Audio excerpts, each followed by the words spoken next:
Kape ang pinakamalaking overhead expense ko simula nung mag-work from home ako. Yung virtual assistant, tumutulong ka sa mga business owners online, parang office work pero nasa bahay ka lang. Kung gusto mo nang matuto na magsimula na magtrabaho sa bahay, or kung kagaya kayo nitong si Pink Dolphin, sabi niya, thank you so much. Short vid pero talagang informative. Well, you'd be glad to know na meron tayong libre step by step pero kailangan nyong sundan yung mga action items ha na training or challenge para nga makapag-start na rin kayo na mag-work from home. And kauna-unahang skill na pinag-aralan natin paano mag-organize ng email.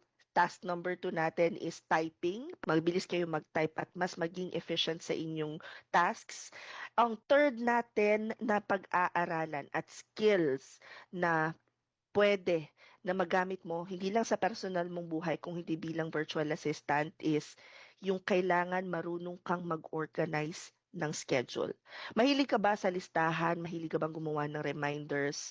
Gusto mo ba na alam mo kagad kung ano yung nakaplano mo sa pang-araw-araw, lingguhan, buwanan? Kahit yung isang buong taon mo, alam mo na kagad kung ano yung mga nakaplano mong lakad. If yes, then may chance ka rin na gamitin yan sa yung work from home job.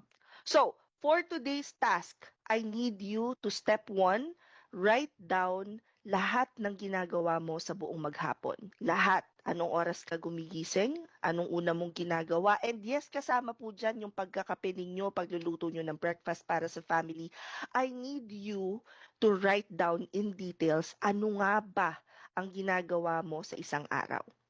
Pagkatapos ng bagong Google Chrome, make sure na nakalogin kayo sa tamang account. Pagkatapos, i-click ninyo itong waffle icon, pack. Lalabas na dyan lahat ng laman ng Google Workspace. But for today, we're going to use calendar. Click on that. What you do is you wanna plot ang iyong buhay sa iyong calendar. And for you to do that, first, you can click on create. Pagkatapos, click on event. At pagkatapos, lagyan mo ng title. Halimbawa, anong oras ka natutulog?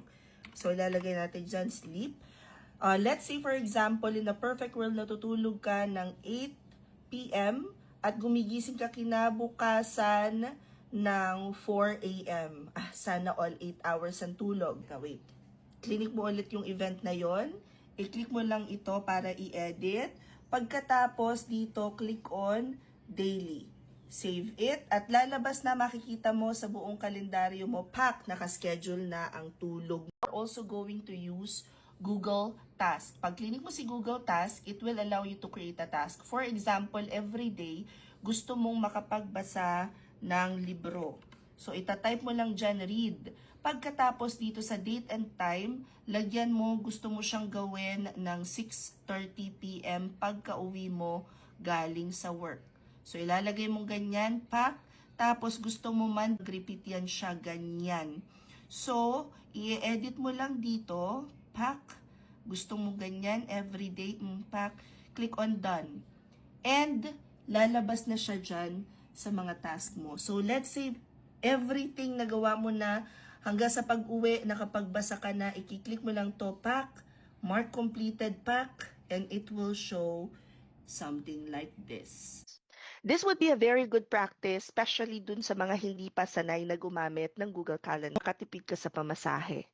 And yes, may kita ka kahit nasa bahay ka lang. Promise, kung kinaya ko, kakayanin nyo din. Dahil dati wala rin naman akong experience na pag-work from home, pero nandito na tayo ngayon. And natuto ako. At ikaw rin, kaya mo yan. That's it for this task. Comment any questions you guys have about working from home and follow for more work from home chismis. Bye! Dito ba yung left or? Limot ko na.